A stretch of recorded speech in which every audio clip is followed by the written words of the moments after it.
ኢትዮጵያ ኣብዚ ጉዳይ እዚ ናይ ሶማሊላንድ ኣቀዲማቲ ባሕሪ ረኺበ ወይ ወደብ ረኺበ ኢላ ነቲ ህዝቢ ባዕሉ ትመርሕ ምግላጹን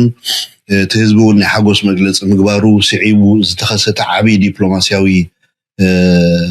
ዳርጋ ኩናት እዩ ነይሩ ኣብ መንጎ ሶማልያን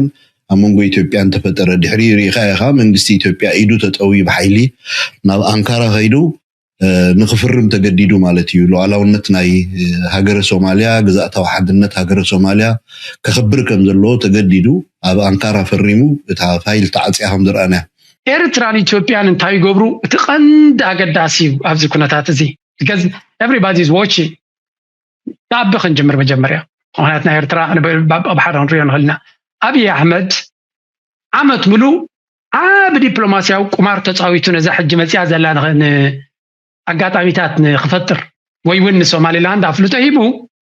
ረብሓ ንኽረክብ ተዋሓደ 20 ኪሎ ሜትር ኣብ ደገ ባሕሪ ናቫል ቤዝ ክትፈጥር ትኽእል ኢኻ ኢሎም እዮም እቲ ብእስራኤል ተወሲዱ ዘሎ ዘይሓላፍነታዊ ተግባር ንኹንኖ ክትብል መግለፂ ውፅያላ ማለት እዩ እንታይ ማለት እዚ I think ኣብዚ ጉዳይ ናይቲ ኣሰላልፋ ዘሎ ብተኸባቢና ቀንዲ ወታደራዊ ዲፕሎማስያውን ፋይናንሻል ሓገዝ ዝገብር United Arab Emirates by the way ኣብ ኩሉ ዝደጋገም ድምፅ ኣሎ ናተይ ሶሪ ኣይኳ ፅቡቕ ስማዓኒ ኣሎ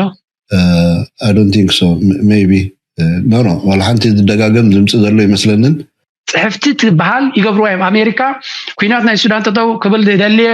ናይ RSF ኣይትዕጥቑ እንድሕርሎም ኦኬ ኢማራት ኢዶም ሓፋቢሎም ተቐቢልና ያለና ሙሉእ ብሙሉእ ክንገብረይና ይብሉ እቲ ገይም ከምዚ እዩ እስራኤል ትገብር ዓለም ሙሉእ ናጨፍጨፈት ከላ ኣይገበርኮን ኢላ ትማጎት ሃገር ኣላ ስለዚ ካብ እስራኤል እዮም ተማሂሮም እዚ እቲ ዝዓበየ ሓደገኛ ክኸውን ዝኽእል ግን ካብ ኢትዮጵያ ብቐጥታ ክመፅእ ዝኽእል ሓገዝ እዩ እዚ ኸኣ ኣብ ኢትዮጵያ ዘሎ ቀውስን ክራይሲስን ሪኢኻ ሰባት ክትቆፅር ካብ ኢትዮጵያ ክንዱክ ዝኣክል ከቢድ ክኸውን ኣይክእልን እዩ ስለዚ ኣብ ኢትዮጵያ ሰልቲንካ ደሞዝ ገለ ጌርካ ካብ ኮሎምቢያን ገለ ምምፃእ maybe ካብኡ ክቕልል ስለ ዝኽእል እቲ ኩናት ከኽብረ እዩ ሱዳን ድማ ካብ ኣዋጅ ናይ ኩናት ክቆፅረ ይልሉ ኣልቡርሃን ኤርትራ ትናፃ ምኾነት ኢትዮጵያ ድማ ሪኮግናይዝ መገበረት ያልካ ኣሜሪካ ሪኮግኒሽን ክትበና ፍጹም ሕሰብ ኣዲስ ኣበባ ተቆፃፂርና ከለና ከማ ምልክት ሕቶ ነይርዎ ስለዚ there's a big difference ናይ ኤርትራ ተመሳሳ ታሪክ ገለ መለንዑ ከመሳሰል ኢላ ይኮንኩን ኤርትራ ሶማሊያ ምናልባት ናይ መቃዲሾ ስርዓት ፈንቂላ እንተትሕዞ ነይራ then maybe ኤርትራን ሶማሊላንድ እዚ ተመሳሳልነት ኣለዎ ኢልካ ክትዛረብ ትኽእል ኢኻ ናተይ ፕራዮሪቲ ኤርትራ እዩ ስለዚ whatever ናይ ኤርትራ ዘርብሕ ተኮይኑ I'm good with it ኤርትራ ናይ ኤርትራ ዘርብሕ ጥራይ ስለ ዝገበሩ ኣብዚያ ጉዳይ እዚያ ዓብ ኮምፕሊመንት ለና ኣነ ከምዛና ሕጂ ከማን ኣኸይፎምና ኣይፈልጡን እዮም ኣብ ካልእ ሓደ ግዜ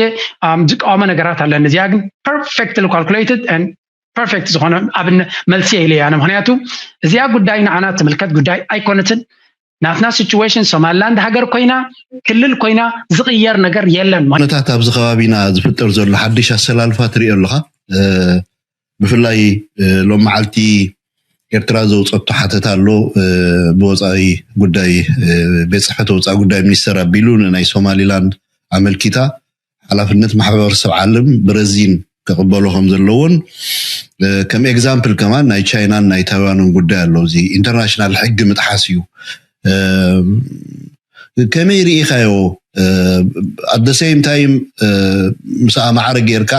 እናተይ ትማሊ ቁርብ ተዘራሪበሉ ነይረ ኢትዮጵያ ኣብዚ ጉዳይ እዚ ናይ ሶማሊላንድ ኣቀዲማቲ ባሕሪ ረኺበ ወይ ወደብ ረኺበ ኢላ ነቲ ህዝቢ ባዕሉ ትመርሕ ምግላጹን እቲ ህዝቢ እውን ናይ ሓጎስ መግለፂ ምግባሩ ስዒቡ ዝተኸሰተ ዓብይ ዲፕሎማስያዊ ዳርጋ ኩናት እዩ ነይሩ ኣብ መንጎ ሶማልያን ኣብ መንጎ ኢትዮጵያን ተፈጠረ ድሕሪ ሪኢኻ ኢኻ መንግስቲ ኢትዮጵያ ኢዱ ተጠዊ ብሓይሊ ናብ ኣንካራ ኸይዱ ንኽፍርም ተገዲዱ ማለት እዩ ሉዓላውነት ናይ ሃገረ ሶማልያ ግዛእታዊ ሓድነት ሃገረ ሶማልያ ከኽብር ከም ዘለዎ ተገዲዱ ኣብ ኣንካራ ፈሪሙ እታ ፋይል ተዓፅያ ከም ዝረአና እዚ ንኢትዮጵያውያን ድሕፍር ናይ ዲፕሎማሲ ውድቀት እዩ ነይሩ እቲ እዋንቲ ተከታተሎ ነርካ ኢኻ ሕጂ ድማ ዝሓድሽ መፂ ኣሎ ንኢትዮጵያ እንታይ ማለት እዩ ንኤርትራ እንታይ ማለት እዩ ኣብዚኣ ቁሩብ ብኸመይ ርኢኻዮ ያ ኣሚን ዞባና ብዙሕ ፍጻሜታት ዝፍጸመሉ ዳርጋ ማእከል ፅሕፈት ናይ ፖለቲካ ናይ ጂኦፖለቲካ ናይ ዓለምና እውን ወይ እውን ميدا ناي غوست ناي تا رينج زبلوا ناي بوكسين رينج ناي سبيشال ناي ريجنال باورز كوينو صني هلو سلازي غالف ستيتس دين كتبلن كالوت سوبر باورز يكون ريجنال باورز بحالا تركو كون غل امارات كون غل اسرائيل كون غل السعوديه كون غل قطر كون غل كالوتون ايران كتبل تخل بستفلالي منقدي ابز كبابينا كغواسطان كغرافطان ربحاتاتن ولا غبصون الله كلهم زياتهم بزح ربحاتات كغبري فتن صنيهم يم الله يقتل الله جي maybe اقل بوينت زحل خون وي وناب صبو يخيت خون نبل جن كالي وسخخه زخبده دخا يخون زبرت انا غريمت زعبي فاريابل يمت سلازي ناي حوتي مس اسرائيل زنبره زحل مسبله كون دخون اسرائيل زبال مستاب كبابيو زلو صقمات يتوكر يخون زبل امنات نيرونانه جن كم زرانا يدما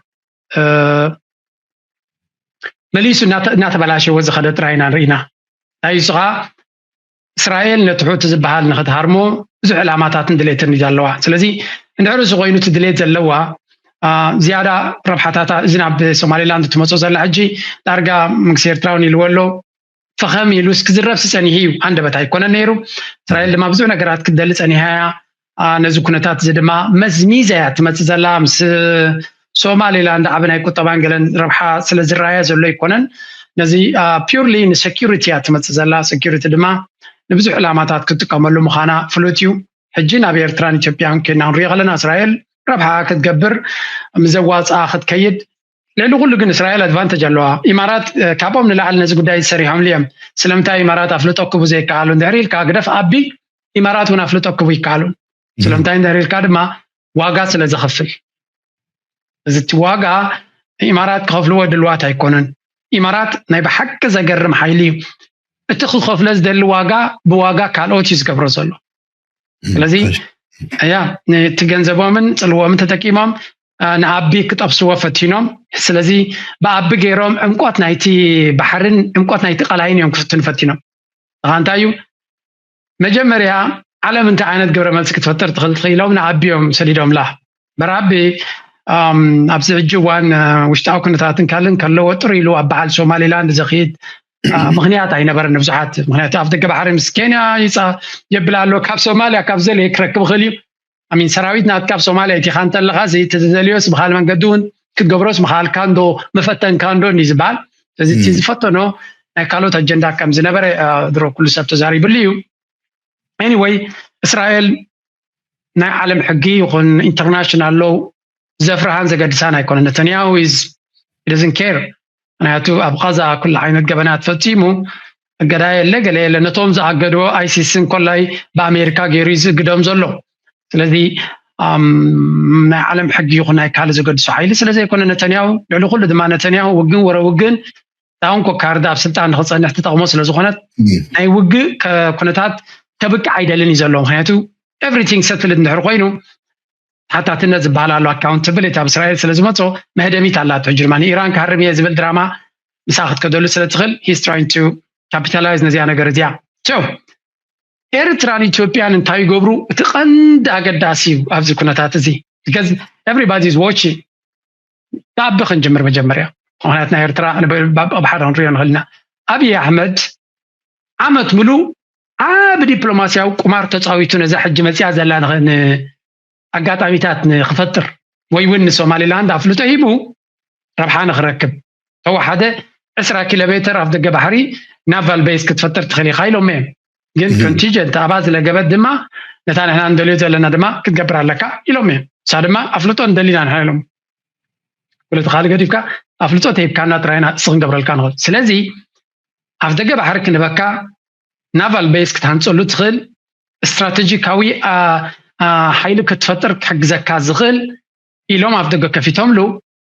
نعاد ختكبر دم عمت ملو مس محبرة عالم كجرافة ثانية أما داتا سوماليا دبلوماسيا وش واداناتا سعير مالتي زخان تايو سوماليا أكلنا عرب ليغيا كمرما ناي إيست أفريكان بلوكيا أكلنا إيجاديا كالي محبرة عالم دم جي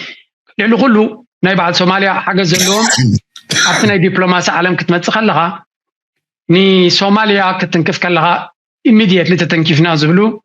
دارجا واناتات نايت هاجر الله تركو زبال هاجر الله صها